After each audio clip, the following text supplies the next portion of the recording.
Hello once again, and welcome back to Checkmate, Atun Shei, the series where I ponder the pontifications of a particular personality spouting preposterous ideas known as Atun Shei films. In this episode, we'll be looking into the 8th episode of Checkmate Lincolnites titled, Wasn't It Kind of About States' Rights?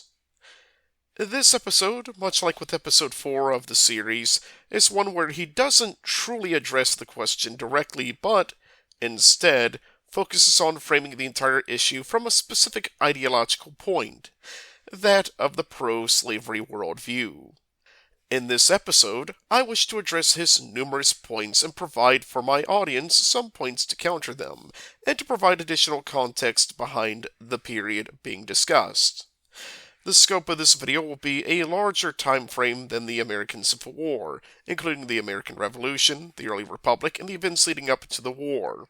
Most important of all, we'll be discussing early 19th century political theory, and political theory in general, in order to understand the rationale behind why these figures made their decisions. With that, let us begin. If I wanted to answer the question, did the Confederacy fight for states' rights? I can tell you, without a shadow of a doubt, that they did. States' Rights Gist was a Confederate general of the Army of Tennessee. His father, Nathaniel Gist, was an avid follower of John C. Calhoun, and decided he loved the idea of the right of the states so much that he named his son after the principle he stood for: states' rights.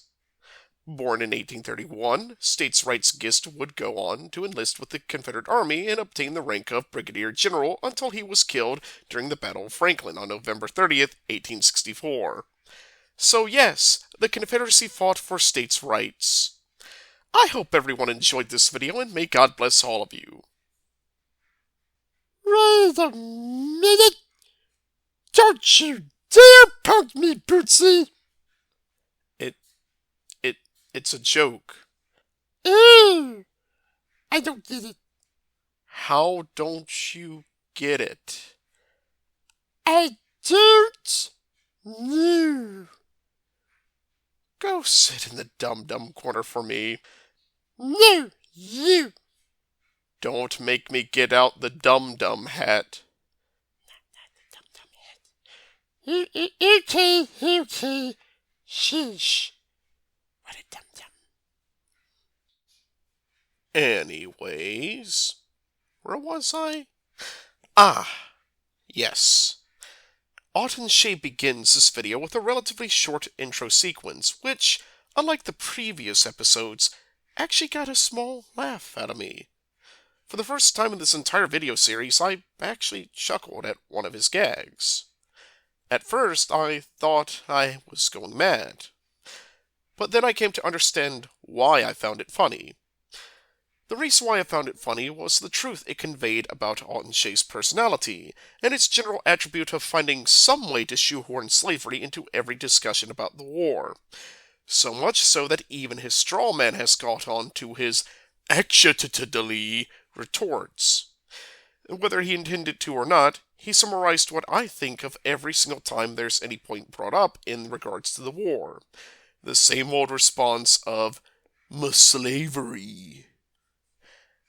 In spite of this one bright spot in the video will only get worse as we begin to hear the arguments Atun Shei brings to the table. After the introduction, he begins by presenting the following argument. Welcome back to the show. I missed you all so very much. Now, watch and be amazed, for tonight I will prove beyond a reasonable doubt that the war between the states had nothing to do with slavery. It was about states' rights versus tyrannical overreach in federal government. Not really, man. Hold your horses now. John C. Calhoun himself said that if there be no protective power for the states, they must be forced to rebel. What about the Tariff of Abominations in 1828? States' rights was an issue way before slavery. What about the Whiskey Rebellion and Shays Rebellion? And there were many other times when issue of states' rights or limitation on federal power in general popped up as stated. Also, I must ask, are you an anarcho-syndicalist? I don't know what that is, so no. But to your point, yeah, I mean, states' rights was a huge issue in the early national and antebellum periods and remains one to this day, as was slavery, right from the very beginning.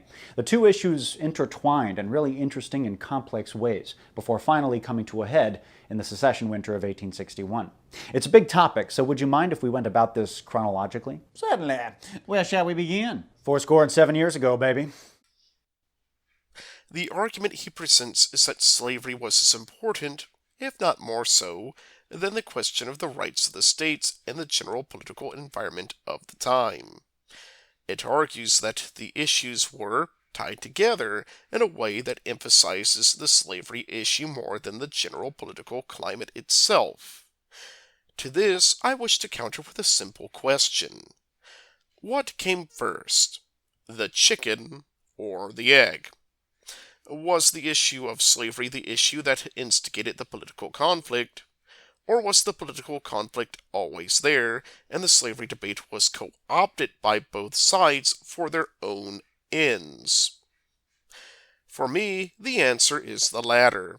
Slavery was an issue, but, by itself, could never amount to any conflict.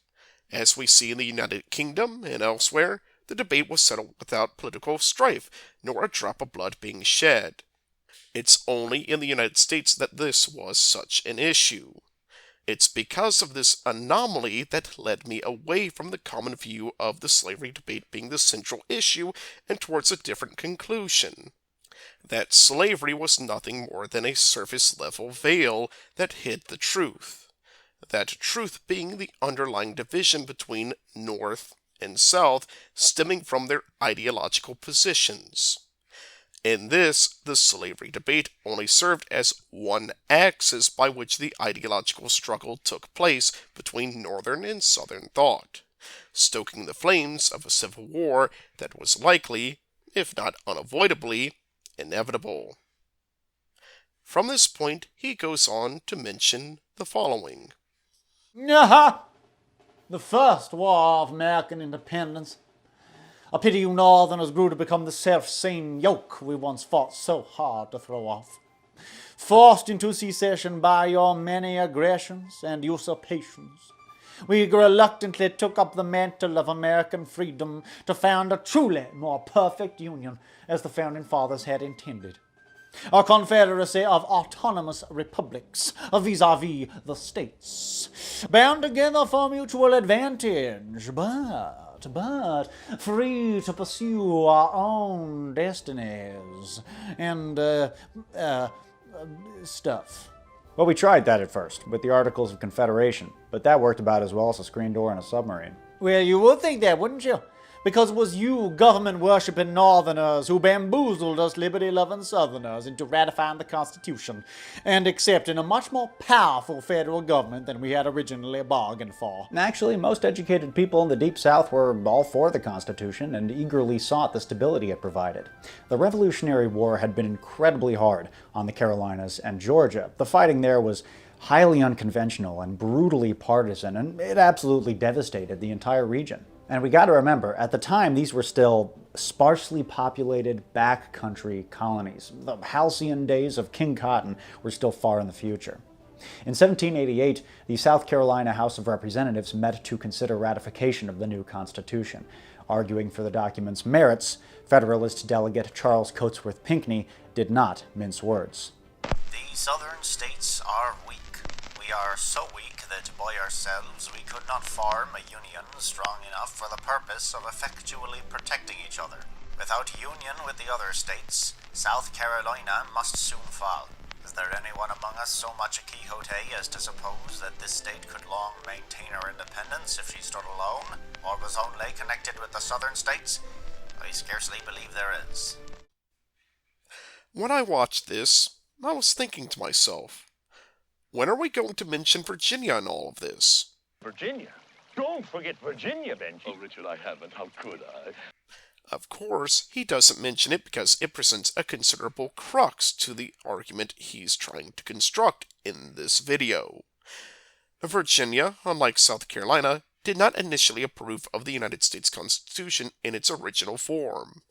The main opposition to it was centralized around Thomas Jefferson, George Mason, and Patrick Henry. Henry and Jefferson were adamantly opposed to the Constitution, seeing it as far too much of an extension of power in the central government than the previous Articles of Confederation. However, one of the key figures in this opposition was that of George Mason. George Mason, a lawyer and planter before the Revolution, had made himself known during the American Revolution by penning the Virginia Declaration of Rights, the precursor to the Bill of Rights we know today. After the war, he had participated in the Constitutional Convention and had proposed the inclusion of a Bill of Rights within the Constitution, which had been defeated when put to a vote.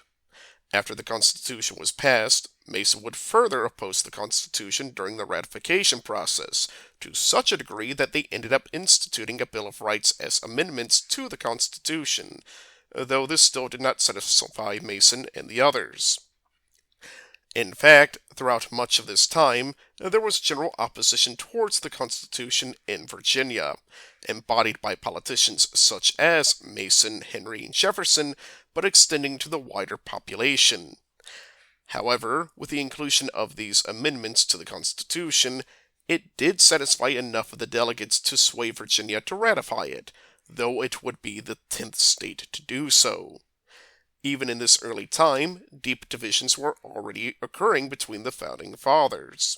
The most well-known example of this division is between John Adams and Thomas Jefferson, though the same division occurred between George Washington, who appealed to the Federalists, and George Mason.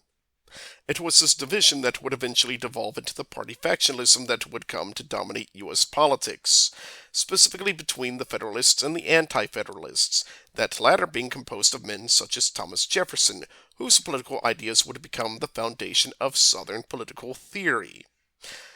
I bring this specific conflict up because this was the most pressing conflict of the period and would be the underlying conflict behind issues such as the slavery debate. The questioning and skepticism of the federal body was already ingrained in the most influential state in the southern United States from the onset, which is where later politicians, such as John C. Calhoun, would draw their ideas from. From here, he goes on to discuss Shei's Rebellion, stating the following. You mentioned Shei's Rebellion, which is a perfect example of what Pinckney was talking about here. In 1786, a year before the Constitutional Convention, Massachusetts raised taxes to insanely high levels. What a shocker. Under the Articles of Confederation, the state government was basically unaccountable, and these taxes disproportionately affected the very poor. When they inevitably couldn't pay, the state seized their homes. So, led by a veteran named Daniel Shays, they picked up their guns and went down to their county seat to physically prevent the courts from issuing further foreclosure orders. Sounds like a bunch of troublemaking freeloaders looking for a handout. They were white. Brave rebels. The tree of liberty must be watered by the blood of patriots. Soon, protest erupted into open revolt. The Confederation government was basically toothless, so it was up to Massachusetts to put the rebellion down. It took the state months to organize a response, and there wasn't enough public money to raise a militia, so they had to rely on, get this, private donations from the wealthy, who certainly didn't want a bunch of poor people with guns running around. Once they did raise troops, the rebellion was quashed pretty quickly, but all things considered, the government's handling of the crisis had been an utter disaster. Again, Charles Pinckney put it well. Ask the people of Massachusetts if the Confederation protected them during the insurrection of Shays. His words take on a whole new meaning when you consider that South Carolina's greatest threat of rebellion came from within many South Carolinians' own homes. Their own oppressed underclass had a much longer and more turgid list of grievances than any Shays regulators could write. And if a relatively small rural rebellion could bring a prosperous and populous state like Massachusetts to its knees under this system, then what possible chance would the states of the Deep South have in the event of their worst nightmare? A full-scale slave revolt. Shei's Rebellion occurred as a result of the economic strife that inflicted the country in the post-war years. It served as a catalyst for what would become the Continental Congress and would serve as the main reason why many of the Federalists would end up supporting a centralized government. However, when we look beyond the scope of the rebellion, did these reforms prevent such issues, or did the federal government aid heavily in quashing such insurrections? For the most part, no, it didn't. If we look at Virginia as a prime example, Gabriel Prosser's attempted slave revolt in 1800 was thwarted by a combination of internal treachery and the state militia. Nat Turner's revolt, which killed 50 free people, including children, and an additional 200 enslaved people, was dealt with internally by the state militia. Even with John Brown's raid of Harper's Ferry, by the time the federal government sent troops to Harper's Ferry, the Virginia state militia had already contained John Brown to the fire engine house, preventing any escape. It also has to be considered here that their main reason for acting was because Brown had raided a federal armory. Even into the 20th century, with the famous coal miners' strike in West Virginia, the federal government didn't send National Guard units to the area until after the miners had been fighting with the local law enforcement and coal mining agents for several days. In the end, if the intention was to keep the states safe and give the federal government more power to act in such situations, the federal government was either slow in acting or did not act at all before the states themselves dealt with these internal matters.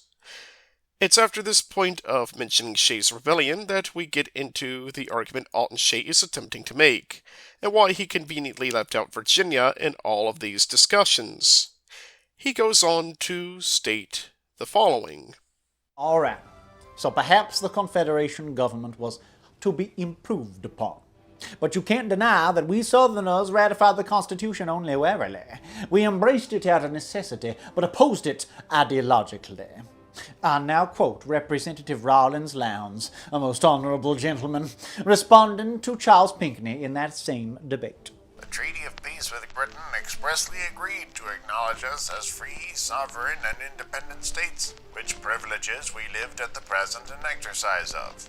But this new Constitution at once swept those privileges away, being sovereign over all, so that this state will dwindle into a mere skeleton of what it was. Well, you're not going to like this, but the reason that Lowndes was so concerned about South Carolina's waning self-sovereignty was because of that part in the Constitution that allowed Congress to ban the importation of slaves starting 20 years from then, in 1808. In his rebuttal to Lowndes, Pinckney explained that they had had to fight tooth and nail to keep the importation of slaves going at all, and urged slave owners to consider other important constitutional guarantees for slavery that they had been able to secure. By this settlement we have secured an unlimited importation of Negroes for 20 years, nor is it declared that the importation shall be then stopped. It may be continued. We have a security that the general government can never emancipate them, for no such authority is granted. We have obtained a right to recover our slaves in whatever part of America they may take refuge, which is a right we had not before. In short, considering all circumstances, we have made the best terms for the security of this species of property it was in our power to make. So this debate was two guys disagreeing about how best to support the plantation economy. Antebellum history would prove Pinckney right.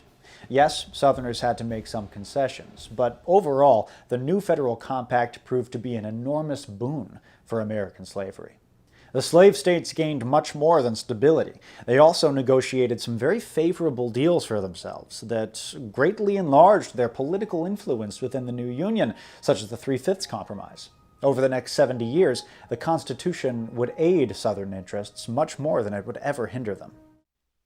I want to spend my time focusing on his point concerning the 3/5 Compromise and the related notion that the Constitution strengthened slavery. This argument's main problem, a problem commonly shared with many historians, is that it misinterprets the 3/5 clause, arguing it was due to the South viewing the slaves as not being human rather than any other possible reason.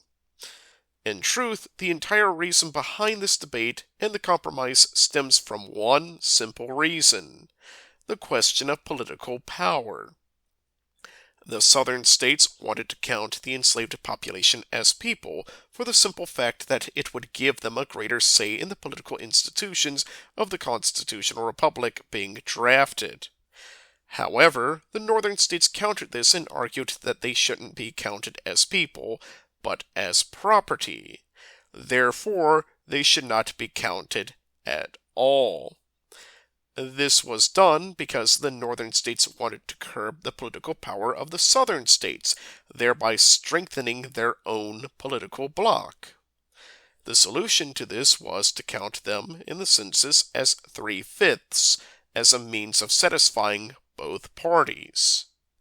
This reasoning is rationalized by James Madison in the Federalist Paper number 54, in which he states, "We subscribe to the doctrine, might one of our Southern brethren observe, that representation relates more immediately to persons and taxation more immediately to property, and we join in the application of this distinction to the case of our slaves.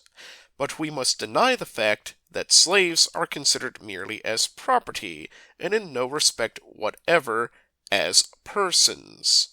The true state of the case is that they partake in both these qualities, being considered by our laws in some respects as persons, and in other respects as property, in being compelled to labor not for himself but for a master, in being vendible by one master to another master, and in being subject at all times to being restrained in his liberty and chastised in his body by the capricious will of another.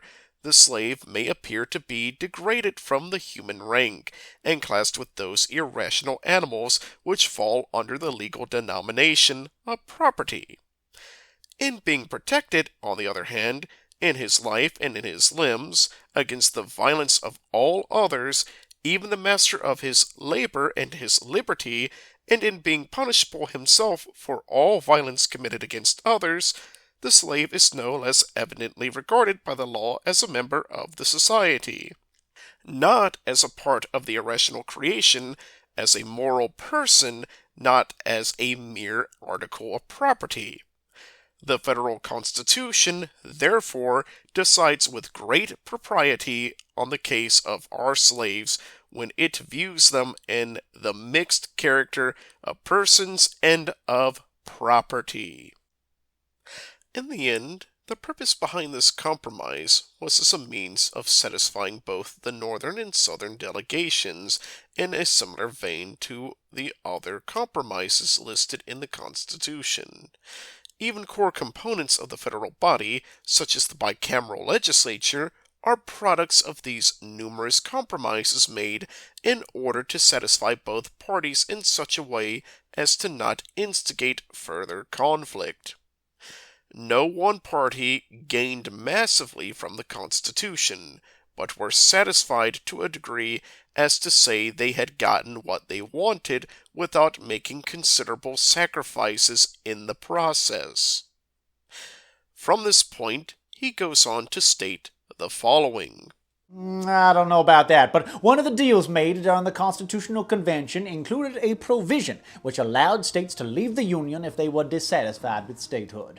The states that seceded in 1861 attempted to do this and were wrongly walled upon by Lincoln and the federal government. Well, dude, this is a moot point anyway because of Texas v. White, but I'll indulge you. Where is that provision exactly? The right to secede is in Article 10. It's Amendment 10. Amendment 10. Our great Constitution is built in a way of enumerated powers. That means the government can only do what is listed. All else is a right granted to the states, including secession. Okay, so the 10th Amendment reads, "The powers not delegated to the United States by the Constitution, nor prohibited by it to the states, are reserved to the states respectively, or to the people." That's certainly a very broad curtailing of federal power, but I don't see anything in there about state secession. First, I want to briefly discuss the case of Texas v. White. This is a case that has been constantly used by those who don't bother to study these Supreme Court cases enough, and they simply take these cases at face value. Texas v. White was a court case held in 1869 regarding the sale of bonds during the war by the state of Texas. In the case, the state of Texas, as plaintiff, claimed ownership over the bonds. By contrast, White, the defendant, did not wish to return the bonds, arguing that Texas was technically an occupied territory rather than a sovereign entity after the end of the American Civil War. In the case, the majority opinion sided with Supreme Court Justice Salmon P. Chase, who argued that Texas was a sovereign entity, but in the process also argued that secession was illegal and considered treason. However, the method by which he did this was using, of all things, the Articles of Confederation in order to argue that secession was illegal and, therefore, the state should be allowed to retain their bonds. In the majority opinion, Justice Chase stated the following: "The union of the states never was a purely artificial and arbitrary relation. It began among the colonies and grew out of common origin, mutual sympathies, kindred principles, similar interests, and geographical relations. It was confirmed and strengthened by the necessities of war, and received definitive form and character and sanction from the Articles of Confederation. By these, the Union was solemnly declared to be perpetual. And when these articles were found to be inadequate to the exigencies of the country, the Constitution was ordained to form a more perfect union. It is difficult to convey the idea of indissoluble unity more clearly than by these words. What can be indissoluble if a perpetual union made more perfect is not?" This ruling was done to kill two birds with one stone. It existed to finally settle the question of the legality of secession, and to ensure the Reconstruction governments in the South would still retain their power. In this process, however, Justice Chase had to dredge up the Articles of Confederation, as the ruling against secession from within the framework of the Constitution was completely impossible. The Constitution is silent when concerning the question of secession. It makes no mention of it, neither for nor against it. This is why I'd argue that Justice Chase's ruling is a questionable one. The basis behind it is on the presumption that this particular singular line in the Articles of Confederation is still applicable to the Constitution, even though the Constitution effectively replaced the Articles of Confederation due to the latter document's flawed nature. The second point I wish to mention here is in regards to his reference to the United States Constitution, specifically the 10th Amendment. The 10th Amendment doesn't explicitly mention secession as a right. In fact, it doesn't explicitly mention any rights within it because the intention behind it is to protect rights not explicitly stated in the Bill of Rights as rights. After all, when you get down to it, you cannot possibly list down every single right a person has without it reaching astronomical levels. Additionally, it ensures that any powers not given to the federal government are reserved for the states and the people, including the right to self-determinism. This, in turn, would include the right to leave said union if said union was acting against the states and the people, otherwise known as secession. In fact, the process for admitting states into the Union requires for the people of that area, whether it be a territory or outside entity, to express interest in becoming a state and apply for statehood. From there, it would fall under Article 4, Section 3, Clause 1 of the United States Constitution, as Congress would need to approve of the admittance of said territory into the Union as a state. Even the ratification of the Constitution itself required for the states to agree to the document in order to be admitted into the Union. From these processes, it can be inferred that the right for the states to enter into the Union is one reserved for the states, meaning that the right to leave said union would also be reserved to the states if the population of that state agreed to leave said union. Taking into consideration the lack of any comments concerning secession's legality within the Constitution, it can be inferred that secession is the right of the states and the people to enact if they so choose. This position was affirmed by a number of founding fathers, but before we discuss them, I'll let Atun Shei continue with his next point. It's implied. Okay, well, if we're just vague booking our way through constitutional law here, I could just as easily point to Article 6, Section 2, which states, "The authority of the United States shall be the supreme law of the land, and the judges in every state shall be bound thereby, anything in the Constitution or laws of any state to the contrary notwithstanding." In a number of early decisions, the Supreme Court interpreted that clause to mean that when federal and state law clash, federal law is supreme. That would certainly imply that unilateral secession over something like, an election not going your way, would be super illegal. The issue with this argument is it infers that the entire reason behind secession was simply due to Lincoln winning the election. This was only a component for the reason why the southern states seceded, the last straw for them, if you will. The reason for secession is made clear in the secession documents, which pertains specifically to constitutional violations perpetuated by the northern states in regards to the ongoing debate over slavery, and subsequently ignored by the Republican Party, something I will be enumerating on later in this video. However, it's worth noting that Lincoln's election to the presidency was due to the implosion of the Democratic Party and the Whig Party, with Lincoln winning the election through a strictly northern ticket. In Virginia, the only southern state where any interest was expressed to put Lincoln on the ballot, Lincoln won exactly 1.13% of the vote. Not even winning in any specific county, even in the western parts of the state that would become West Virginia. No one in the southern states liked Abraham Lincoln. However, even if the southern states were united under one candidate, they still would have lost the election, as Lincoln still won the Electoral College with 180 delegates, or 59% of the Electoral College votes going to him. The vote was a strictly sectional vote that gave Lincoln the presidency, in spite of Lincoln winning only 40% of the total national vote. Such elections, in any country, tend to be a recipe for internal political strife.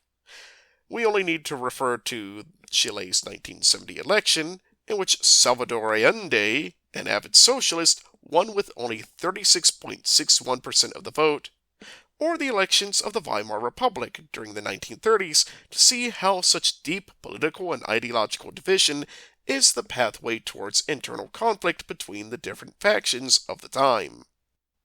When the political mechanisms by which the people elect their candidates are broken by sectional politics, conflict becomes inevitable. Atun Shei continues, stating the following. Nice myth, if you worship government.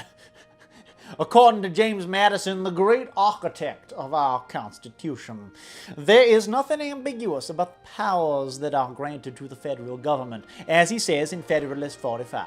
And might I add that this James Madison fellow, he was a founding father. The powers delegated by the proposed Constitution to the federal government are few and defined. Those which are to remain in the state governments are numerous and indefinite. The former will be exercised principally on external objects, as war, peace, negotiation, and foreign commerce, with which last the power of taxation will for the most part be connected. The powers reserved to the several states will extend to all of the objects which, in the ordinary course of affairs, concern the lives, liberties, and properties of the people, and the internal order, improvement, and prosperity of the state. True enough, but you forget that Madison also wrote, in plain English, that once admitted, states do not have the right to withdraw from the Union. The Constitution requires an adoption in toto and forever. It has been so adopted by the other states. An adoption for a limited time would be as defective as an adoption of some of the articles only. This idea of states reserving the right to withdraw was started at Richmond and considered as a conditional ratification, which was itself considered as worse than a rejection. His whole theory of the compound republic proved to be pretty crucial to Southern political thought.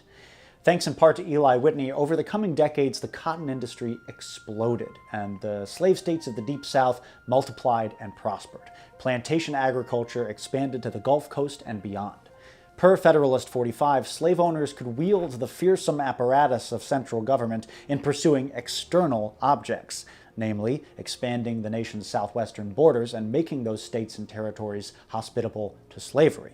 Concerning internal objects, the sovereignty of the states was supreme. Within their little state fiefdoms, slaveholder elites could rule however they saw fit, which allowed them to unaccountably and brutally police their black underclass. The arrangement worked out very well for them. Their only fear was that one day an anti-slavery federal government would try to meddle with the institution, and more broadly, the racial order that American slavery had established. Firstly, James Madison was not opposed to the idea of secession in general.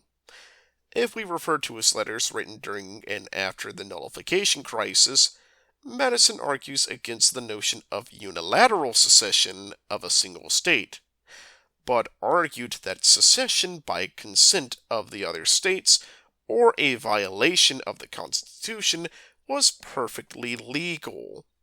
In a letter written by James Madison on January 1st, 1833, he responded to a letter written to him stating the following: "It is not usual to answer communications without the proper names to them, but the ability and motives disclosed in the essays induce me to say, in compliance with the wish expressed, that I do not consider the proceedings of Virginia in 98 and 99 as countenancing the doctrine that a state may at will secede from its constitutional compact with the other states. A rightful secession requires the consent of the others, or an abuse of the compact absolving the seceding party from the obligations imposed by it." This is something he repeated a number of times in other letters written wherein he viewed secession as legal only under the two pretenses of consent by the other states to allow for said state to leave the Union, or if the compact signed by the states, this being the Constitution of the United States, was being abused by other parties. In that case, the secession of the southern states in 1860 was within the boundaries of the latter example.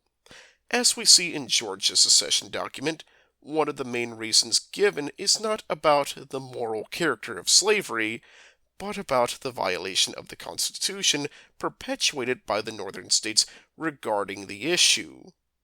For example, one of the issues stated is the failure to return criminals of various degrees, including slaves who had violated the law in some way, shape, or form. In Georgia's secession document, it states that the Constitution declares that persons charged with crimes in one state and fleeing to another shall be delivered up on the demand of the executive authority of the state from which they may flee, to be tried in the jurisdiction where the crime was committed. It would appear difficult to employ language freer from ambiguity, yet for above 20 years the non-slave-holding states generally have wholly refused to deliver up to us persons charged with crimes affecting slave property. Our Confederates, with Punic faith, shield and give sanctuary to all criminals who seek to deprive us of this property or who use it to destroy us. This clause of the Constitution has no other sanction than their good faith. That is withheld from us. We are remediless in the Union. Out of it we are remitted to the laws of the nation. The provision they are referencing is Article 4, Section 2, Clause 2, otherwise known as the Extradition Clause. It states that a person charged in any state with treason, felony, or other crime who shall flee from justice and be found in another state shall, on demand of the executive authority of the state from which he fled, be delivered up to be removed to the state having jurisdiction of the crime. This point leads into another section of the Georgia secession document regarding another violation of the Constitution, specifically the violation of the Fugitives of Labor Clause. This clause, which comes immediately after the Extradition Clause, states that no person held to service or labor in one state, under the laws thereof, escaping into another, shall, in consequence of any law or regulation therein, be discharged from such service or labor, but shall be delivered up on claim of the party to whom such service or labor may be due. In the Georgia secession document, they outline how the northern states were violating it and the laws written to support it, stating, the non-slaveholding states generally repealed all laws intended to aid the execution of that act, and imposed penalties upon those citizens whose loyalty to the Constitution and their oaths might induce them to discharge their duty. Congress then passed the Act of 1850, providing for the complete execution of this duty by federal officers. This law, which their own bad faith rendered absolutely indispensable for the protection of constitutional rights, was instantly met with ferocious rebellions and all conceivable modes of hostility. The Supreme Court unanimously, and their own local courts with equal unanimity, with a single and temporary exception of the Supreme Court of Wisconsin, sustained its constitutionality in all of its provisions. Yet it stands today a dead letter for all practical purposes in every non-slaveholding state in the Union. These issues expressed in the secession document of Georgia were shared by the original 7 states that had seceded from the Union. Their contention, as can be seen here, was not specifically about slavery itself, but the violations of the law by the northern states in their effort to get what they wanted. The issue for the southern states was not that slavery was under attack, but that the northern states were overtly violating the law of the land in their effort to abolish the institution and getting away with it in the process. It was under these pretenses that the southern states seceded, not because they lost an election, not because they wanted to preserve slavery, but under the pretense that the republic was being undermined by the sectional politics of the northern voting bloc in their attempt to get their way. Secondly, and most importantly, the South did not have the means by which to oppose such a power bloc. By the time of the 1860 election, the northern population had ballooned to over 22 million people, whereas the South sat at roughly 8 to 9 million people. It was this reason that the Democratic Party relied heavily on the voting blocs in Pennsylvania, New York, Ohio, and elsewhere to maintain relevancy. The Southern Bloc, on the whole, was not the power broker that Atun Shei is portraying it as. Rather, it was losing its political influence due to the exponential growth of the northern states, which in turn led to the balance of power shifting away from states like Virginia and towards states like New York, Pennsylvania, and Ohio, which were becoming more heavily influenced by the abolitionists and their radical political views of the time. What Atun Shei is describing here is an overt lie. a narrative in its purest form.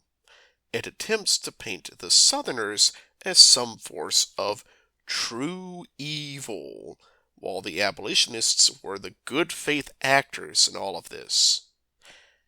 From this point onwards, most of this argument can be summarized in the following clip. In the years following the War of 1812, things changed. First came the controversy which led to the Missouri Compromise. In 1819, congressional disagreements about the expansion of slavery to the soon-to-be state of Missouri exploded into a full-blown sectional crisis as anti-slavery lawmakers launched their first major attack on the institution's thus far unmolested westward expansion. Oh, well, that was just a cynical attempt by the North to keep the balance of power tipped in their favor. Missouri wanted to be admitted as a slave state. But you Northerners knew that would give the South more representation in Congress, and we can't have that now, can we? Actually, there's every indication that James Talmadge, the congressman who initially proposed restricting slavery in Missouri, did so on moral grounds. And in any case, Northern public opinion was united on the issue. Slavery was an affront to nature, and allowing its unchecked expansion to the West would constitute a betrayal of the foundational American values of freedom and equality. Debating the issue on the floor of the House, Representative Arthur Livermore of New Hampshire argued that the very soul of America was at stake. An opportunity is now presented, if not to diminish, at least to prevent, the growth of a sin which sits heavy on the souls of every one of us. By embracing this opportunity, we may retrieve the national character, and in some degree our own. But if we suffer it to pass unimproved, let us at least be consistent, and declare that our Constitution was made to impose slavery, and not to establish liberty. What Atun Shei doesn't want to admit, but I am willing to admit, was that the northern states were in it for themselves as much as the South was. Johnny Reb is absolutely correct with his analysis of the situation. The Northern Power Bloc was acting in their own self-interest, that interest being the expansion of their power and influence while advocating for the centralization of the federal body to serve those interests. The northern states were heavily influenced by the likes of Alexander Hamilton, a politician who preferred centralization of the federal body and proposed ideas such as the creation of a national bank and a focus on urban industrialization. This stood in stark contrast to the southern states, which drew their political ideas from Thomas Jefferson. Jefferson, contrary to Hamilton, was an advocate for the concept of the Farmers' Republic, which was a decentralized government focused more on serving the interests of the farming and planter class. This included the interests of plantation owners and the interests of yeoman farmers who, in large part, were independent-minded people and self-reliant, in stark contrast to the merchants of New England or the industrialists in the northern states. These differing interests would compete with one another and would inevitably clash regarding any and every issue, which started as early as the drafting of the Constitution but came to a head in the election of 1800. This election, in particular, was a harsh election, as Thomas Jefferson and John Adams, a man advocated for by Hamilton, were engaged in a mudslinging contest, often insulting the other profusely and propagating lies about the other. One such lie propagated in this affair was that of the alleged affair between Jefferson and one of his slaves, Sally Hemings, which is a rumor that has persisted to this day in spite of scant evidence concerning the case, contrary to what some organizations might claim. This also led to the development of deep rivalries between the Founding Fathers, which we see most prominently during the infamous duel between Alexander Hamilton and Aaron Burr in 1803, which would see Hamilton's death and Burr fleeing the country entirely. Sectional politics became the common trend of the era, particularly in the case of the northern states, as they'd often vote in a solid political bloc, with only the largest states, such as Ohio, Pennsylvania, and New York, breaking this trend. The only major exceptions that would break the overall trend would be popular war hero presidents such as Andrew Jackson, Zachary Taylor, and Franklin Pierce. Outside of those examples, the political system would defer back to the original power blocks along the same north-south trend. It is this conflict that underlies every debate in the era, including the slavery debate. It is because of the ideological division between these two regions that I see the narrative of the war being about slavery as erroneous. It doesn't represent the whole picture of what is going on. Instead, what better characterizes the secession crisis in the war is the fundamental division between North and South on an ideological framework, which made issues such as the slavery debate relevant in the first place.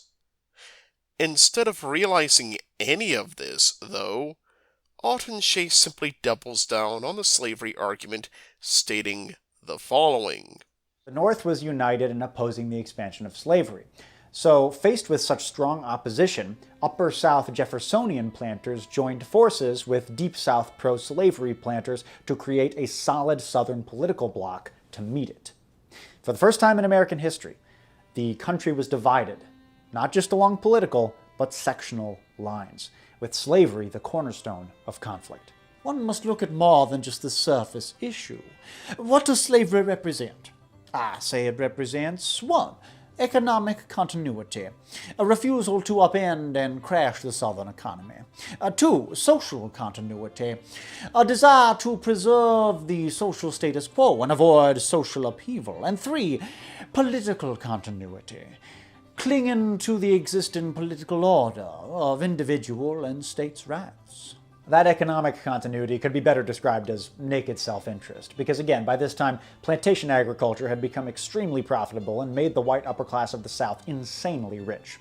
That social continuity was a draconian racial hierarchy that was predicated on the violent subjugation and enslavement of millions of people for the sole purpose of raking in those insane profits. And that political continuity of states' rights was becoming ever more intertwined with slavery and the defense of slavery. This, again, fundamentally misses the problem, but, more importantly, ignores that the North had formed their own political bloc to impose their will upon the South. In fact, this is the issue most people make when studying the war. They become engrossed with looking into slavery, but forget that slavery was simply a hot topic issue of the time. To provide a parallel to modern politics, you could argue that the modern political parties have shaped themselves around the debate over abortion, arguing that the Democratic Party have intertwined their beliefs with pro-abortion rhetoric, whereas the Republicans have intertwined their beliefs with anti-abortion sentiments. In the end, it misses the root issue behind the abortion debate. Abortion, much like the slavery debate, is a product of its time. The underlying issue behind all of this is the ideological division between the parties and the groups they represent. Take the modern-day Democratic Party as an example of this. Their interests can be best summarized as catering to a multitude of minority communities undergirded by a socially and economically liberal worldview, seeing issues such as the pro-abortion stance as nothing more than a continuation of their ideological beliefs. Conversely, the Republicans claim to be socially and economically conservative, which would logically lead to them concluding that abortion is an evil and, therefore, should not be tolerated. In a similar light, the Southern political bloc adopted an anti-abolitionist or pro-slavery stance because, ideologically speaking, they were opposed to the drive by the Northern political bloc to meddle in an affair that was seen as a right of the states to determine. This view can best be characterized as a socially conservative worldview, not seeking to drastically change the social order while upholding the ideas of Jeffersonianism.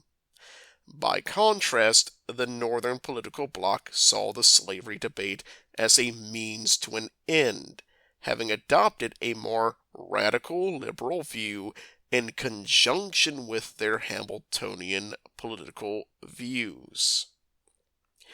It was not slavery that made these things into an issue.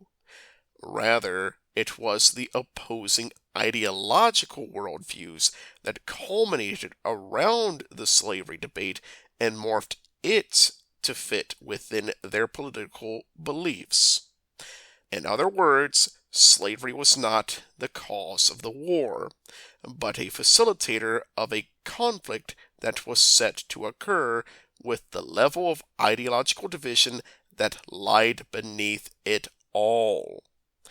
If slavery had been completely out of the picture, then the parties would have chosen another issue and the results would be much the same: conflict and eventual civil war. From here on out, Atun Shei continues to double down on the same point, talking extensively about slavery, but ignoring the bigger picture. And this is what annoys me so much about his content. He is repetitious and insists it's about a specific point, but the evidence he provides for it is immediately contradicted by other bits of evidence.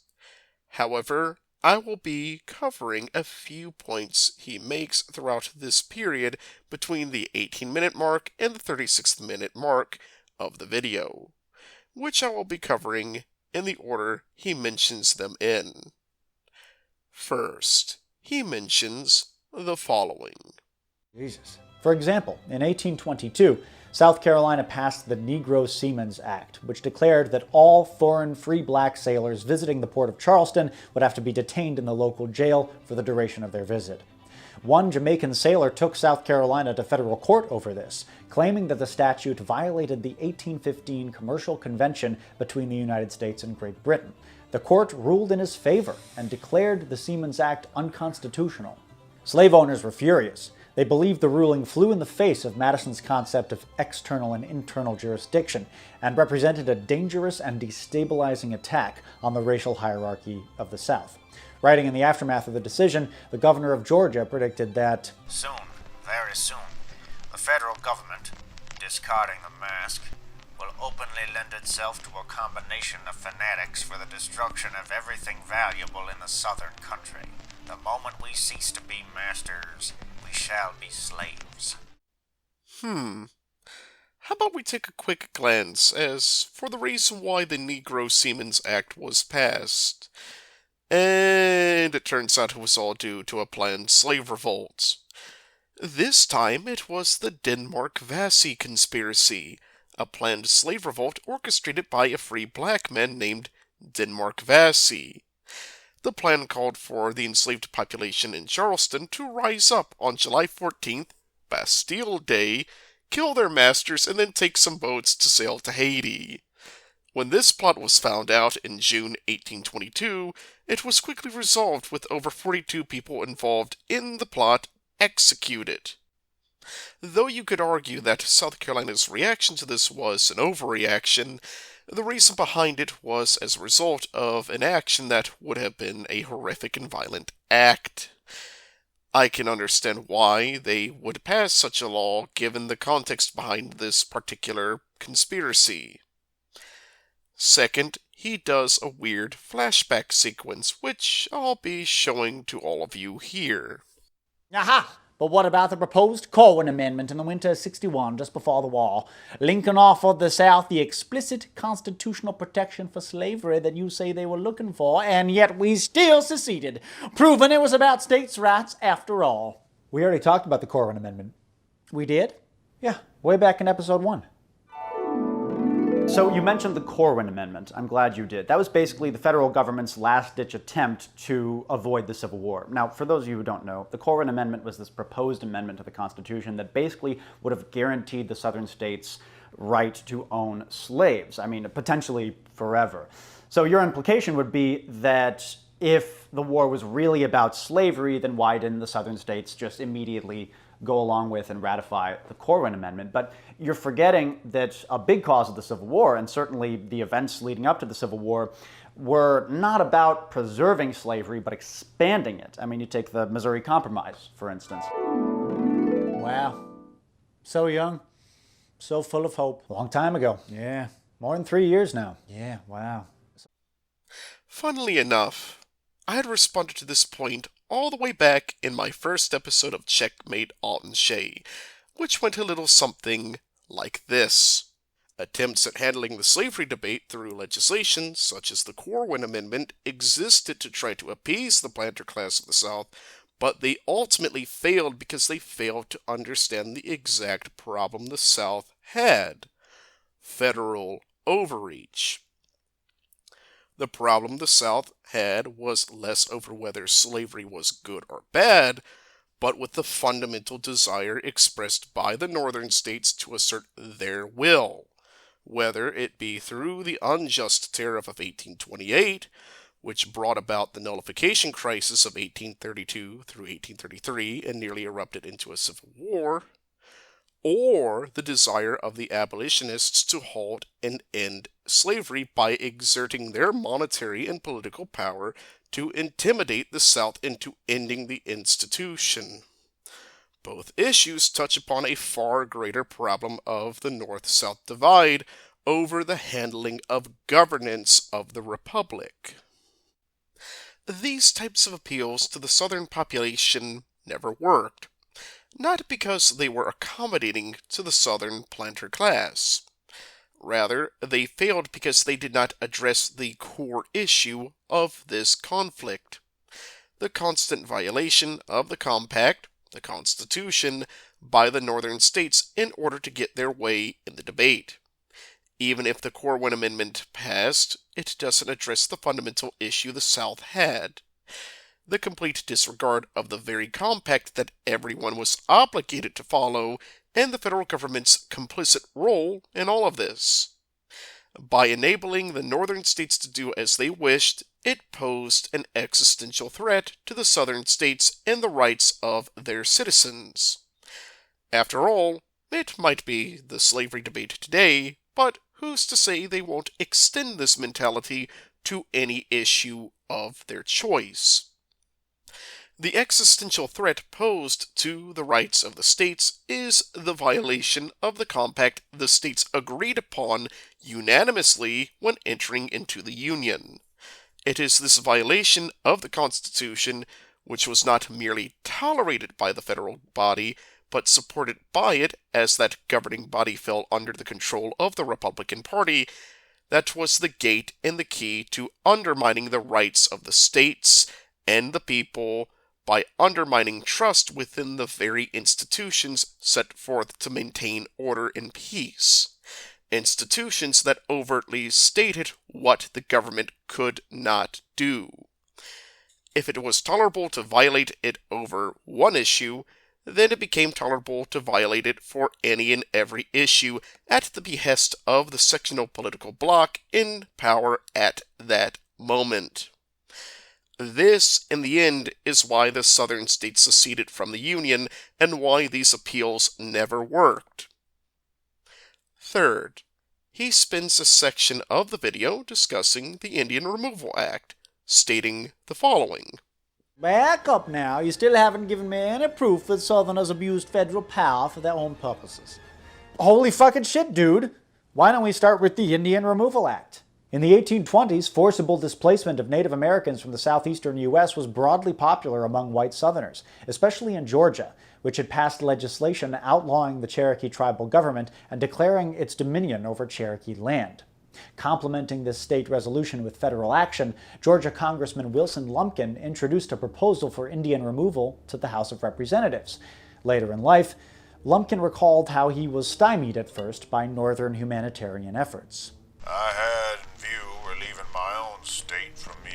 remembrance of our Indian population. But we still found many serious obstacles in the way over and above the zealous opposition of our open and determined opponents in both House and Congress. Moreover, during the recess of Congress, the Northern fanatics, male and female, had gone to work and gotten up thousands of petitions, signed by more than 1 million of men, women, and children, protecting against the removal of the poor, dear Indians. And to finish the picture, in these petitions we were denounced as slaveholders. Oh, that's right.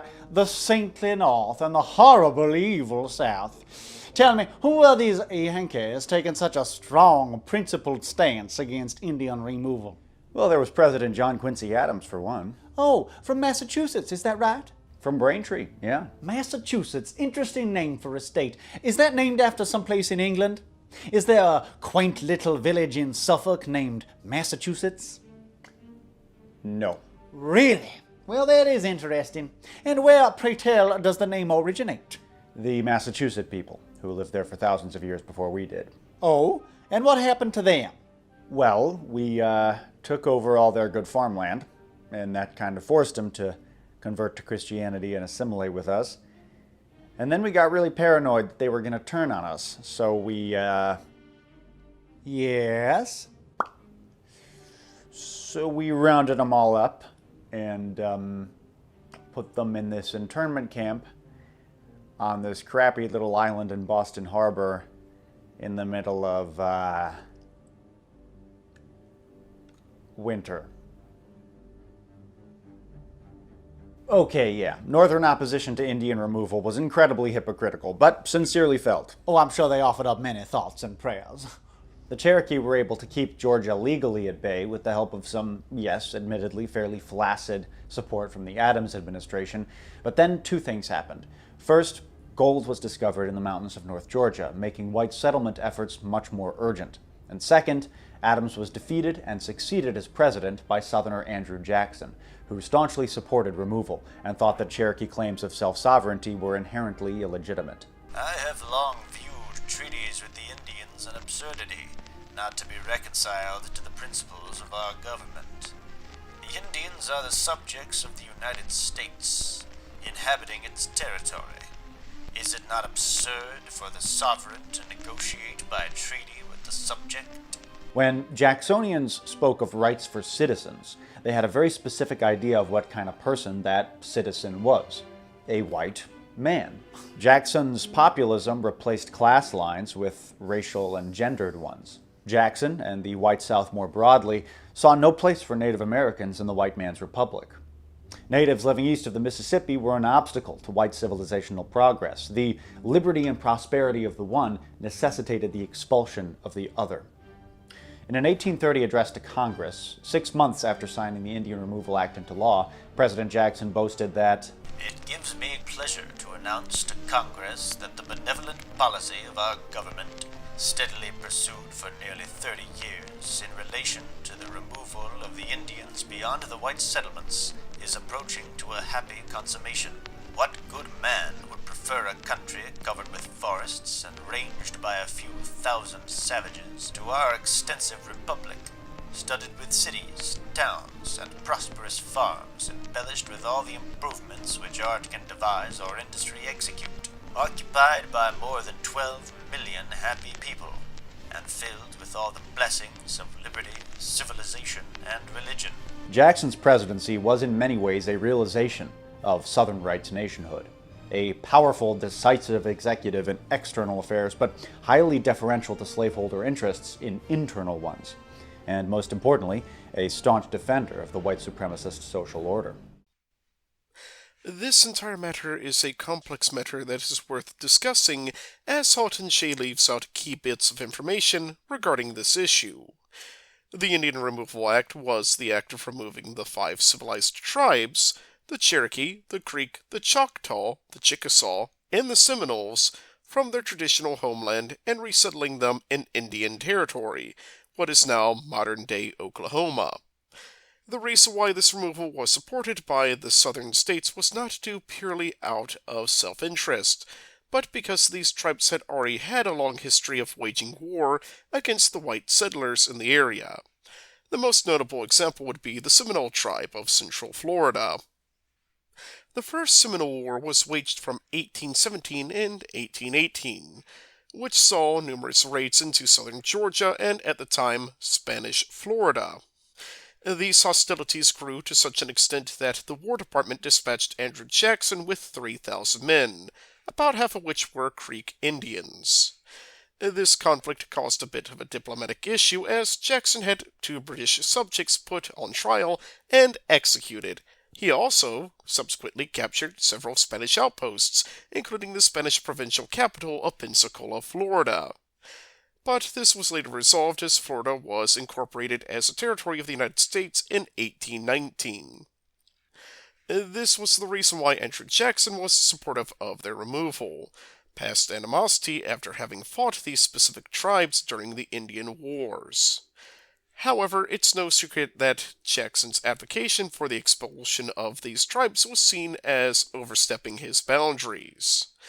The most commonly portrayed example is that of Davy Crockett's opposition to the Indian Removal Act, which has been portrayed in popular media, including Walt Disney's miniseries about the legendary figure portrayed by the famous Hollywood actor Fess Parker. Yet some of his remarks in his letter presented to Charles Schulz from December 25, 1835, offered some harsh criticisms towards the governing body of the time, including scathing remarks towards Martin Van Buren. In it, he said, "In fact, at this time our Republican government has dwindled almost into insignificancy. Our boasted land of liberty have almost bowed to the yoke of bondage. Our happy days of Republican principles are near at an end, when a few is to transfer the many.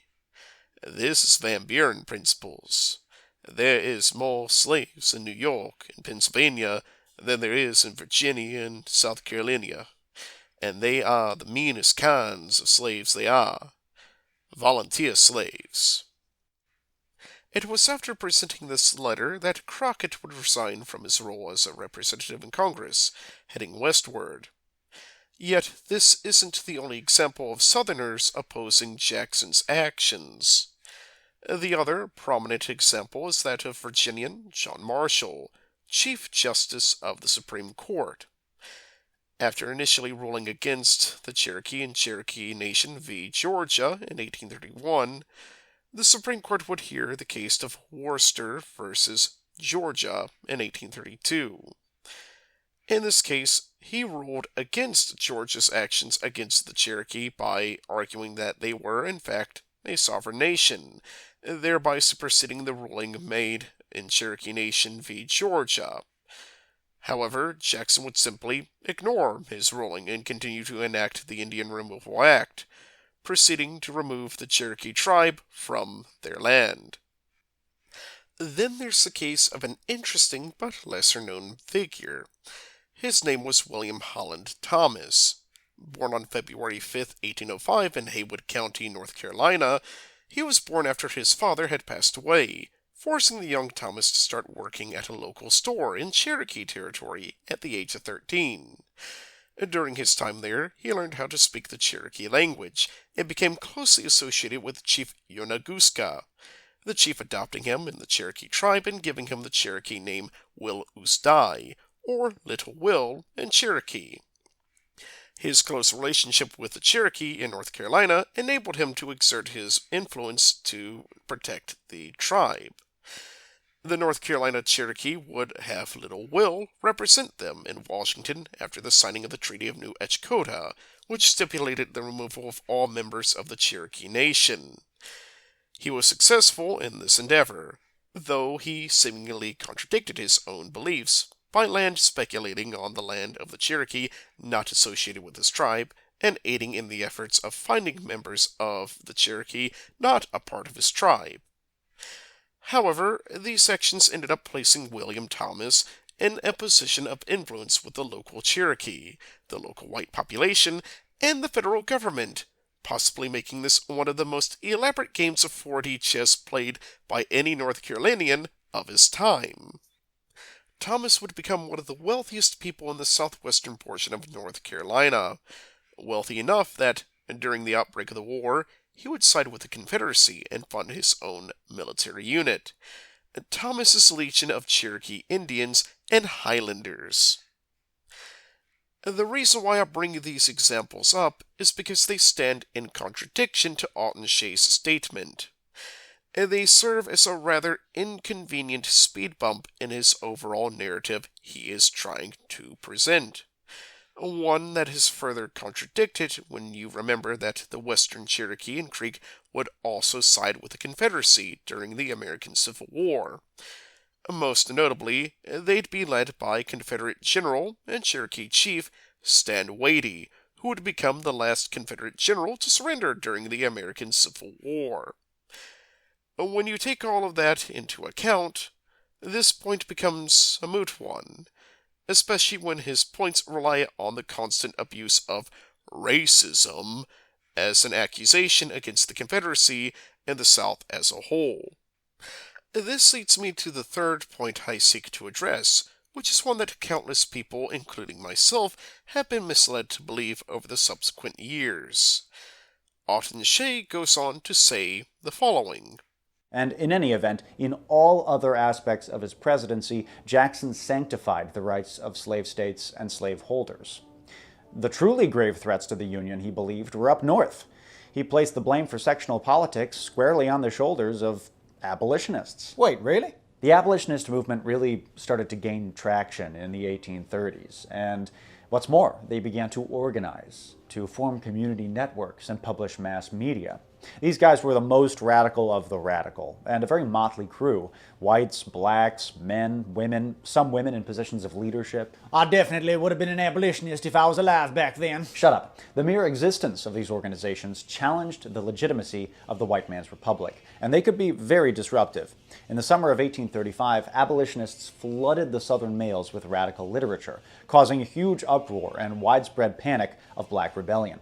Slave states quickly passed laws ordering local postal workers to take the incendiary mail out of circulation, and thousands of pamphlets were confiscated and burned. Well, that doesn't seem great, free speech-wise. Burning books and such. True to form, Jacksonian central government came swiftly to the defense of the slave system against this external threat from women, blacks, and race traders. The president threw full federal support behind the local ordinances, arguing that the states had every right to preserve order however they saw fit. He praised Northern Democrats for speaking out against the radicals, telling Congress that it is fortunate for the country that the good sense and the deep-rooted attachment of the people of the non-slaveholding states to the Union and to their fellow citizens of the same blood in the South have given so strong and impressive a tone to the sentiments entertained against the proceedings of the misguided persons who have engaged in these unconstitutional and wicked attempts. Did you catch that? Fellow citizens of the same blood? Now, I will be honest with all of you. I, too, used to say I would have been an abolitionist if I was around back then. Doubtless, many of us would have said such, or still do. However, this particular belief is one that is ultimately rooted in ignorance and propaganda. The truth is that the abolitionists of this era were not simply people who were trying to do good things, but were often far more radical than we would imagine. To address some of the points made here, we first need to understand why the South banned such pamphlets in the first place, and the context behind their banning.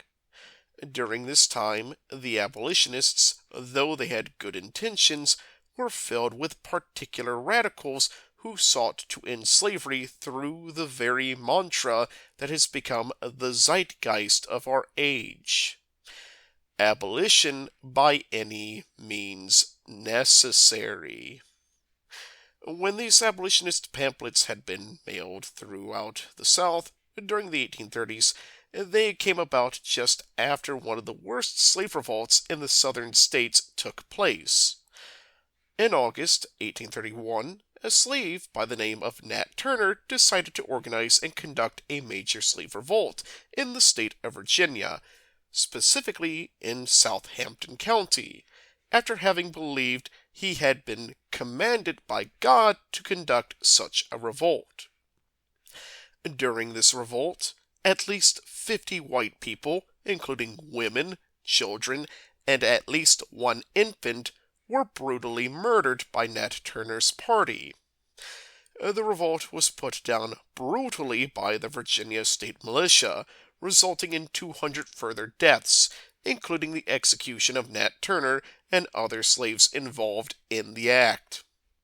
Prior to Turner's execution, Thomas Ruffin Gray interviewed and obtained a confession from Nat Turner about the details of what happened. In it, Nat Turner recalled one particular act that he personally had done during the revolt. In his confession, he said, "As we pushed on to the house, I discovered someone run round the garden, and thinking it was some of the White family, I pursued them, but finding it was a servant girl belonging to the house, I returned to commence the work of death. But they whom I left had not been idle. All the family were already murdered, but Mrs. Whitehead and her daughter Margaret. As I came round the door, I saw Will pulling Mrs. Whitehead out of the house, and at the step he nearly severed her head from her body with his broad axe. Miss Margaret, when I discovered her, had concealed herself in the corner, formed by the projection of the cellar cap from the house. On my approach, she fled, but was soon overtaken, and after repeated blows with a sword, I killed her by a blow on the head with a fence rail." This particularly gruesome act was one of many committed during the revolt, which became the source of great controversy and fed into the general mistrust of abolitionists. It was shortly after Nat Turner had been rightfully executed that abolitionists, in all of their infinite wisdom, decided to mail tons of abolitionist pamphlets to Congress. From the Southern perspective, these calls, even if they didn't explicitly call for violence against them, would have been perceived as a call to violence against them. This is where the gag rule comes from, which tabled such petitions as Congress had been thoroughly swamped with so many petitions during this time. What's more important is the entire argument behind why these rules were enacted. According to John C. Calhoun, there was no constitutional provision to act upon these petitions in the first place. This is also why the gag rule was voted with overwhelming support, 117 yeas versus 68 nays. I would liken this behavior to what we often see with modern-day activists, particularly the ones who continue to disrupt the system purely to push for their ideological agenda for that time. It becomes less of an expression of legitimate concern and more of a deliberate political tactic as a means of asserting a particular piece of ideological agenda. Some of these petitions included calls to politically recognize Haiti, a country that came into existence through a horrifically violent slave revolt that killed tens of thousands of French Haitians, and other such calls that only served to push a political agenda. When confronted with all of this, Jackson's sentiment regarding the matter makes sense.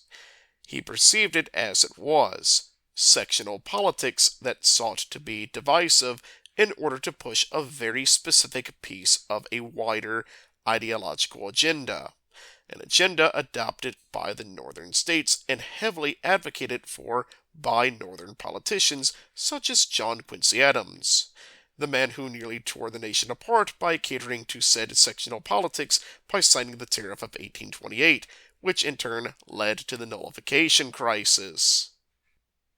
Fourth, Atun Shei goes on to state the following concerning the Fugitive Slave Act and the Dred Scott decision. Well, that settles it. This episode is officially bumming me out. Which brings us to the high watermark of pro-slavery ideology, the Fugitive Slave Law. Wasn't there already a fugitive slave clause in the Constitution? There was. But this was the other one. Ah, yes, the Fugitive Slave Act of 1793. No. The other one. The South's key provision in the Compromise of 1850, which broadened the scope of previous fugitive slave laws. First, by denying suspected runaways the right to a fair trial, so in practice, the government could just black bag and enslave any black person and get away with it. And second, by stipulating that if white citizens failed to adequately assist slave catchers in their inquiries, or aid runaways in any way, they would be slapped with a ruinous fine and face imprisonment. Tough break. Abolitionists were outraged and promised slave catchers that any attempt they made to enforce the law in their communities would be met with powder and shot. Free blacks began to plan a mass emigration to West Africa or Central America, citing the Mayflower Pilgrims as their precedent. The Dred Scott decision in 1857, which enshrined into law the idea that black people are ineligible for American citizenship by virtue of their race, simply confirmed what most blacks already knew. Not citizens, but subjects. Like what Andrew Jackson said about the Indians. Pre-frickin-cisely. As I've stated earlier in this video, the Fugitive Slave Act was nothing more than an extension of the Fugitive Civil Labor Clause in the Constitution, a clause that all states were obligated to follow as a part of accepting the Constitution. Even the Dred Scott decision, a decision that did go a bit too far in certain respects, was still considered a constitutional ruling, even in many of the northern courts. The reason why can best be described through an example concerning wet and dry counties. In the United States, we have a unique quirk where some counties in the country ban the sale of alcohol. These counties, known as dry counties, prohibit the production and sale of liquor within their boundaries, usually due to such counties having a significant religious group that preach temperance. However, there is an exception to the law. Those who purchase alcohol in a wet county and move or drink said alcohol in a dry county aren't subject to such laws. The reason why is because the purchase of said alcohol was done in an area where it was legal, and the possession of said alcohol does not connotate a breach of the law. Therefore, you can still legally own and transport said liquor through the county while not violating the law, as it falls under the Interstate Commerce Clause of the United States Constitution. In the case of slavery, the Dred Scott case was centered around an enslaved man who sued his master and the state. In the case, he claimed that he had been automatically freed when moving from one state border to another due to his master residing in said state for a short duration of time. However, Dred Scott's master was not a legal resident of said state and eventually returned to his state of origin, where slavery was still legal. As a result, the Supreme Court ruled against Dred Scott because there was no merit to his case, and it would have undermined the entire Constitution, and interstate commerce as a whole, if they had ruled in favor of his case. The main outrage, and one that I do agree with, comes from the notion that freedmen weren't entitled to the rights of citizens due to their status as freedmen. In my opinion, that section did go a bit too far, and was likely done to deliberately provoke the abolitionists. However, I attribute this particular provision as nothing more than an escalation of an already escalating conflict between the sectional politics of the northern states and the less sectionalized politics of the southern states, something that the southern states explicitly tried to avoid by gaining support from the northern states for any of these actions. In the end, both acts were extensions of pre-existing measures of the Constitution that the northern states sought to violate in their effort to push their specific set of agendas. It was the North's drive to push their political agenda of the time, even if it violated the compact they had agreed to, that would eventually lead to the likes of men, such as John Osawatomie Brown, being actively funded to move to Kansas and casually murder people who didn't agree with him. And this is also where we get events such as John Brown's raid of Harper's Ferry, which was the second time a religious fanatic tried to start a slave revolt in Virginia. If I had a nickel every time a religious fanatic tried to start a slave revolt in Virginia, I'd have 2 nickels. Which isn't a lot, but it's strange that it happened twice.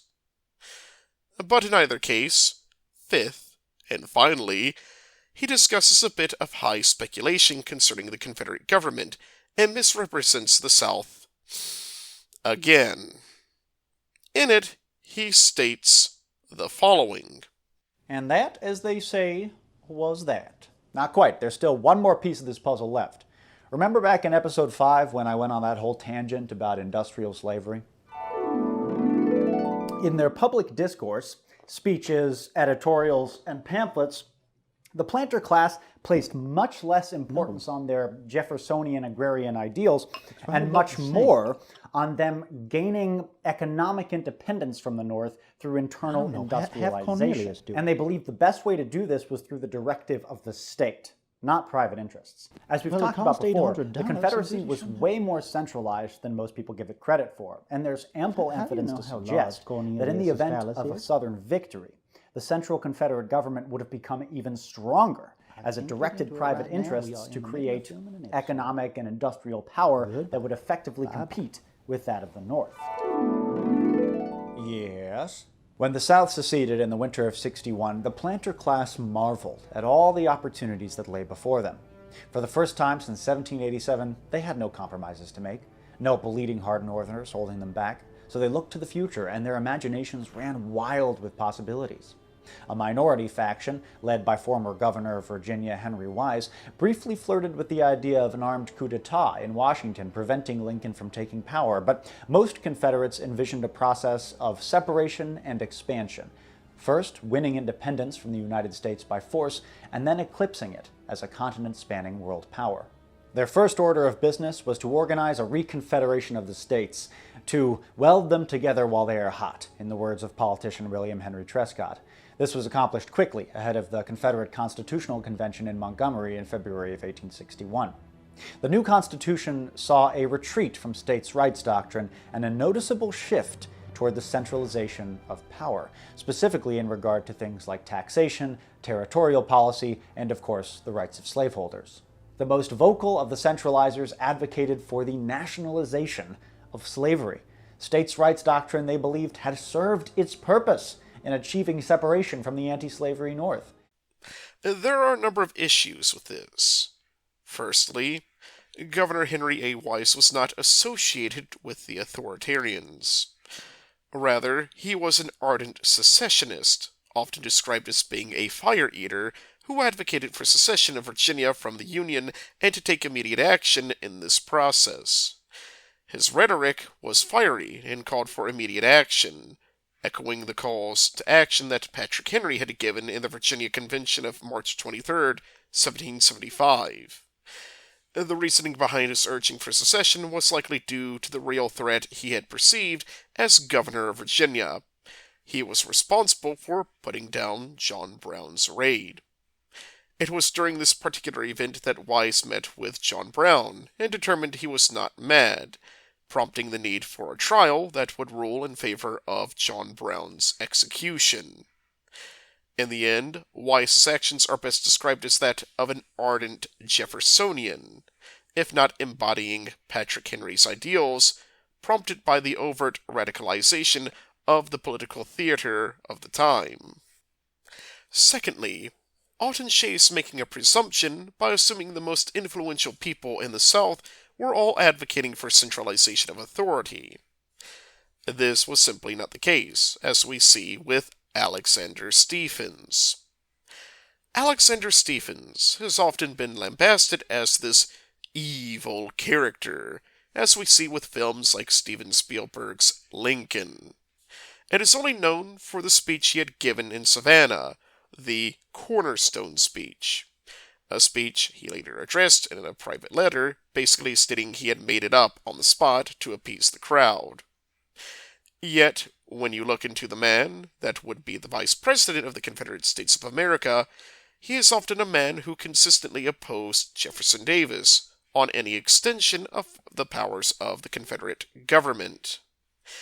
In fact, Alexander Stephens voted against secession during Georgia's secession convention, and, in a twist of irony, was actually a close friend to Abraham Lincoln.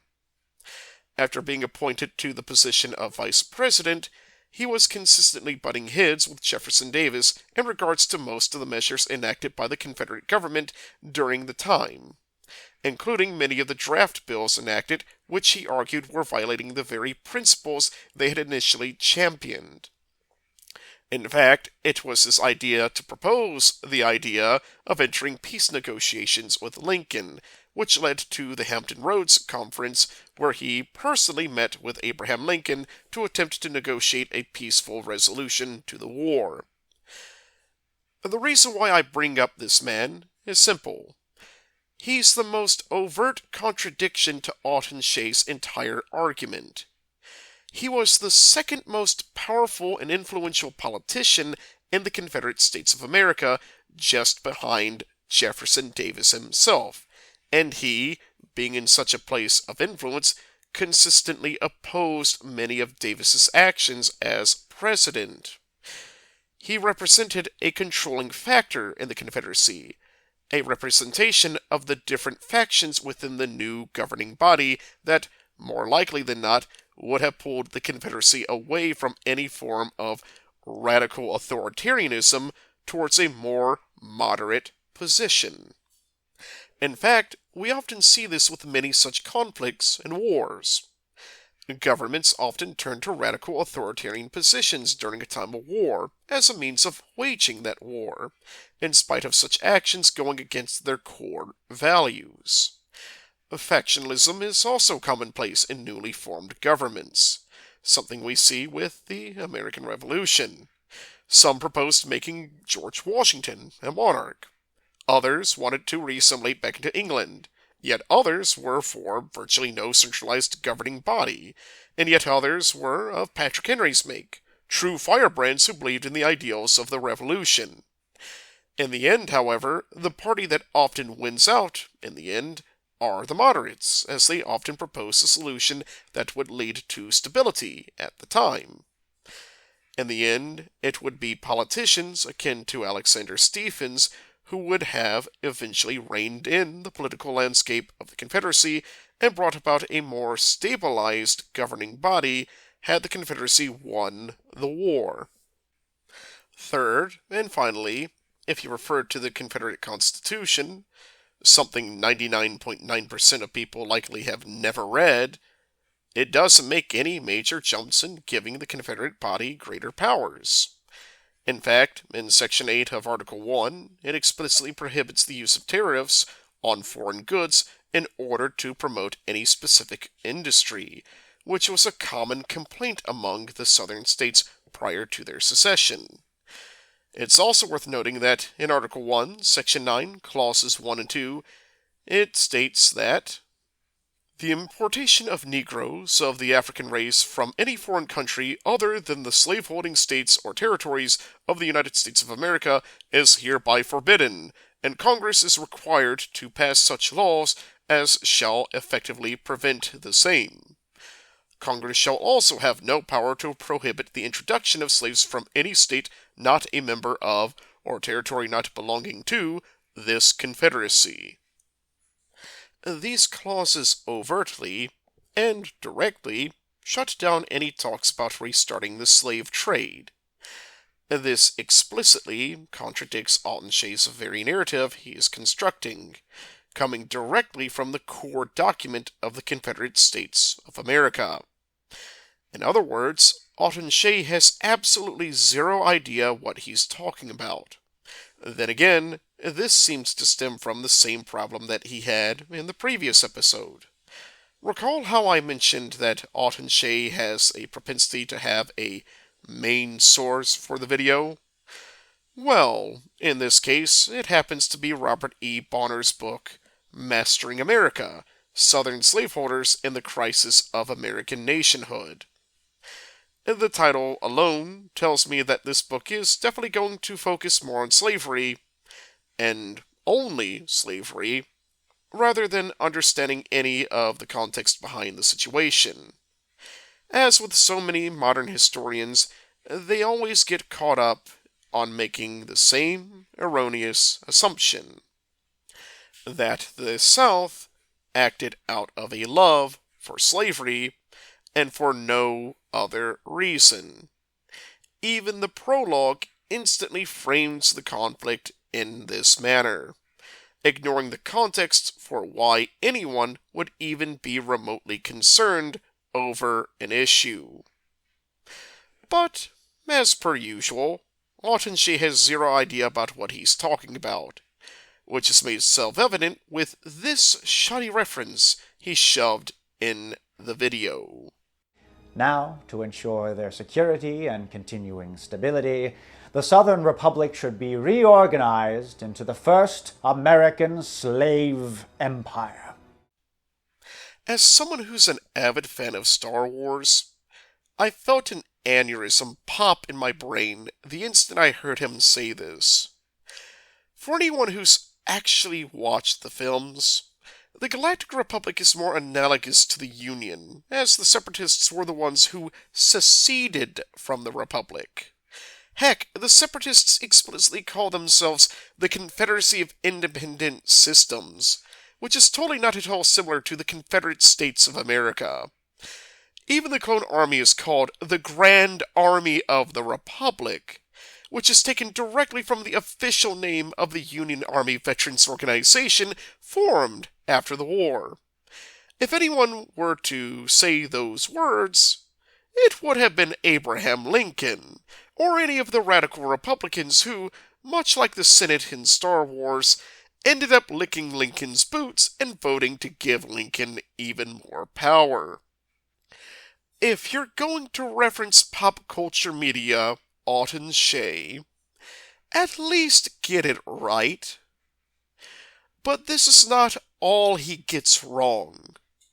It's from this point on that he decides to perform one of the most tried and true tactics of the amateurish historian. Cherry pick. He uses this as his first example. Who knows but that in the new order of things, which is to be inaugurated after the declaration of peace, which will assuredly come, we may find it to our advantage to lay this venerable doctrine of states' rights on the shelf. Let us adopt a stable and centralized system, adjusted to preserve the personal respect of every citizen and free from the fluctuations of popular caprice. Journalist has an opinion. This must mean everyone shares that opinion. If that were the case, everyone would be drinking soy-laden lattes, riding bicycles, and paying $2,000 a month for rent. As my mother always said, in a more colorful fashion, of course, opinions are like buttholes. Everyone has one. His next example is one that I'm very familiar with, but I'll let him talk before responding. During the war, the exigencies of United States Army invasion caused many to warm to the authoritarian ideas of Virginian George Fitzhugh, who had long maintained that It would have been well for us if the seemingly pompous inanities of the Declaration of Independence, of the Virginia Bill of Rights, and the Act of Religious Toleration had remained dead letters. Their charlatanic, half-learned, pedantic authors believed that all men are created equal. This is an infidel doctrine.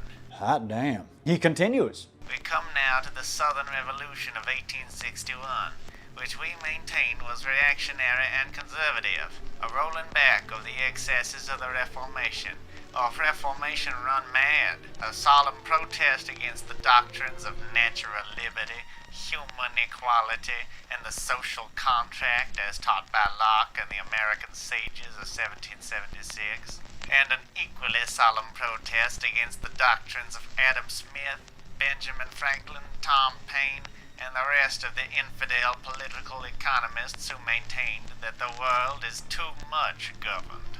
Holy shit. Yeah, it's sinister as fuck, dude. And by late 1863, when Fitzhugh wrote those words, there were more than enough white Southerners advocating for authoritarianism, or even monarchy, to constitute a serious threat to the Republic's long-term stability. Ah, yes.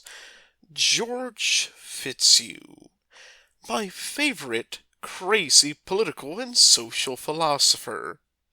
As someone who has actually read some of his works, particularly Sociology of the South, he has some beliefs that can be best described as out there. For instance, in Sociology of the South, he spends the first chapters discussing economic systems, arguing against the laissez-faire capitalism in Adam Smith, the man who is often attributed to developing the idea of capitalism. On page 12, he says the following: International free trade would benefit his country as much as social free trade would benefit his friends. This was his world, and had it been the only world, his philosophy would have been true.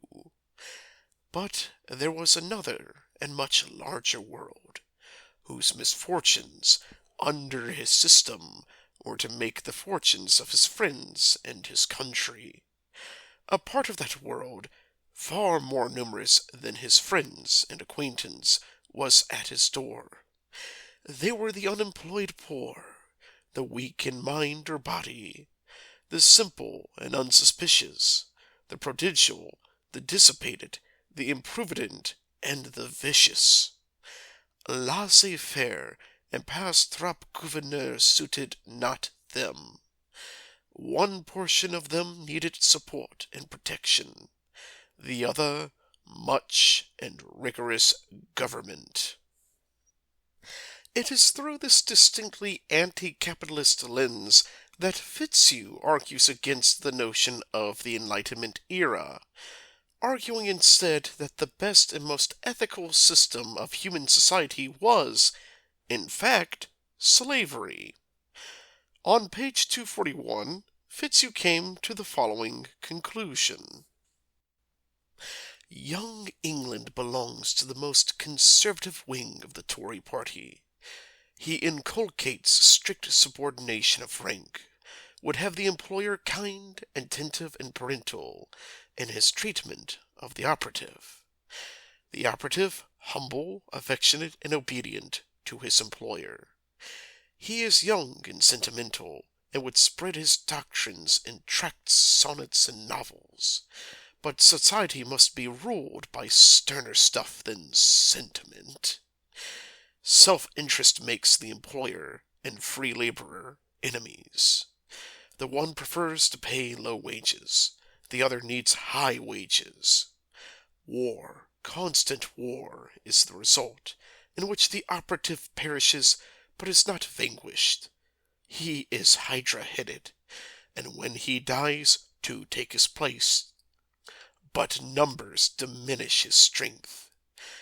The competition among the laborers to get employment begets an intestine war, more destructive than the war from above. There is but one remedy for this evil, so inherent in free society, and that is to identify the interests of the weak and the strong, the poor and the rich. Domestic slavery does this far better than any other institution. His belief was that the failures of Karl Marx and other such socialists and communists was the presumption that the abolition of slavery would be the solution to economic woes.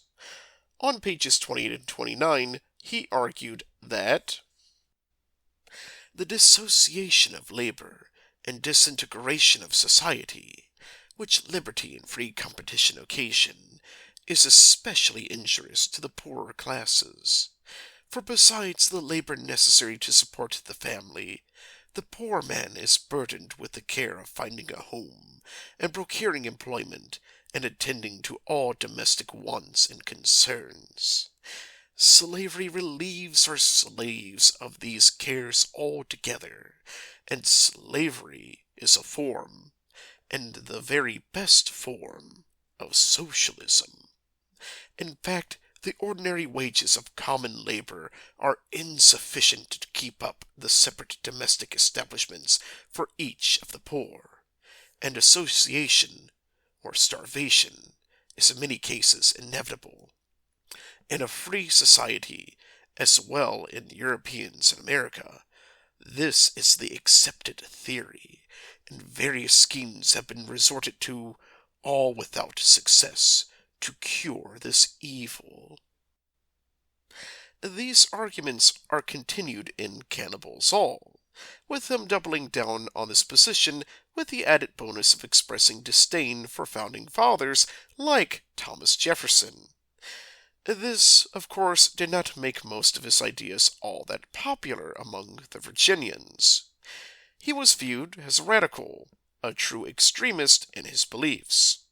In fact, his beliefs were so radical that, at points, he argued for expanding slavery to include virtually anyone and everyone as a means of protecting those he saw as being less capable, including impoverished whites. His beliefs were radical in the purest sense of the word, yet they didn't come from a void. In fact, they were heavily influenced by an English writer, Thomas Carlyle, who advocated for the return of feudalism in the United Kingdom due to many of the same issues he perceived with the ongoing Industrial Revolution. If we were to follow Atun Shei's logic for a moment, then Thomas Carlyle's ideas should have completely dominated the United Kingdom, and the UK would be a feudalist utopia. However, that never happened. The reason why should be simple enough. People are capable of drawing their own conclusions, and they concluded that those ideas were simply too radical. In the end, George Fitzhugh's ideas would have been rejected, just as Thomas Carlyle's ideas were rejected, because radicalism is, well, radical. It's an extreme that only satisfies a small group of the population. George Fitzhugh is the lowest of the low-hanging fruit, but can serve as a good example of the trend of divesting radicalism in favor of moderation. This is something he inadvertently reaffirms by referencing Augusta Jane Evans and her expressed concerns over the radicalism going on during the time. In the end, there would have been outspoken critics of such radicals, which would have shifted the public discourse away from their side and towards a more moderate position. Atun Shei then goes on to say the following. Even the most pro-democracy Confederates were stuck in the mire of their own racism. The Confederate intelligentsia proffered bizarre and feverish theories of a patrician republic where planters of royal Norman stock dominated inferior Scotch, Irish, and Anglo-Saxon whites to nearly the same extent they dominated black slaves. This is a lot to process. When Jefferson Davis presented his pleas for official state recognition to the governments of France and Britain, he portrayed the Confederacy as a state which simply wanted to be left alone. He was lying through his teeth. The vision of Confederate nationalism, championed by Vice President Alexander Stephens and parroted by many others, imagined a future of global influence in which the Confederacy exported God-ordained ideas of racial apartheid to the rest of the civilized world. First, Alexander Stephens was not proposing such a thing, and he was against the whole idea of secession to begin with, only tolerating it due to the explicit violations of the Constitution conducted by the northern states. He was no radical, but I'm sure your opinion of him was colored by his portrayal in Lincoln rather than actually studying the man you're trying to criticize. Second, Jefferson Davis was not lying in those statements. Jefferson Davis was representing the wide-ranging views that were held in the South during that time, from the radicals you are cherry-picking to the moderates, from the disgruntled tribes in Indian Territory who wanted to get back at the federal government to those in Mississippi who were disgruntled with the abolitionists and their provocations. I've already demonstrated, part this wide-ranging set of views throughout this video, but it needs to be emphasized that Atun Shei is lying through his teeth about Jefferson Davis's statement. The Confederacy was, as the name describes, a confederacy of different groups with widely different views who came together under the same common goal of opposing a federal body that they saw as tyrannical. But he continues, pivoting to one of the weirdest points imaginable. And speaking of God, after secession, Southern Protestant clergy jumped at the chance to add theocracy to the clean slate of their new government. South Carolina's leading minister, James Henley Thornwell, spent much of the war trying to batter down the wall between church and state. This new confederacy has already, to some extent, rectified the error of the old Constitution, but not so distinctly and clearly as the Christian people of these states desire to see done. We venture respectfully to suggest that it is not enough for a state which enjoys the light of divine revelation to acknowledge in general terms the supremacy of God. It must also acknowledge the supremacy of his Son, whom he hath appointed heir to all things, by whom also he made the worlds. To Jesus Christ all power in heaven and earth is committed. To him every knee shall bow. Hallelujah! Praise the Lord! Somebody scream! Everywhere that I go, walking on my job, walking in my house, walking in my business, walking in my school, signing up for that class. I can't believe this really is mad about Christ being king. Dum dum. I can't believe it either. Neither can I, but wait, I can. What do you mean by that, Bootsy? Well, let's just look on Twitter and see who's promoting his recent film.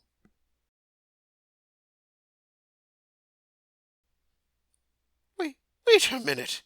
You can't be serious. No, he's definitely serious. 100% serious, in fact. Well, that explains a lot. You were right to say he needed an exorcism. Yes, he does. In either case, this entire point he's making is just silly. Pastors say these things on a regular basis. Even my own pastor says things along the lines of, the nation needs to return to God. Watch basically any non-prosperity preaching tele-evangelist and you'll hear much the same thing.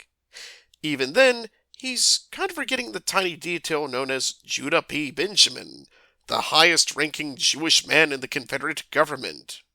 In fact, there was a fairly decent number of Jews who sided with the Confederacy during the war, for various reasons. Enough so that the Jewish community in places, such as Richmond, have placed monuments in honor of the Jewish men who fought and died in the war, such as this monument in Hollywood Cemetery's Confederate section. Even then, it's not like Northern pastors weren't clamoring for the same thing. After all, the entire abolitionist movement started as a religious push against the institution of slavery, and fanatics like John Brown were described as religious fanatics. Heck, just read John Brown's Constitution, and it's basically a Christian fundamentalist document, which bans things like the consumption of alcohol. But, in the end, his overall point is just nonsensical. The conclusion he reaches is simply not there if you bother to look into what's going on, and has completely diverged away from the original point of the video. However, I want to show one final section just to show how ridiculous this video truly is.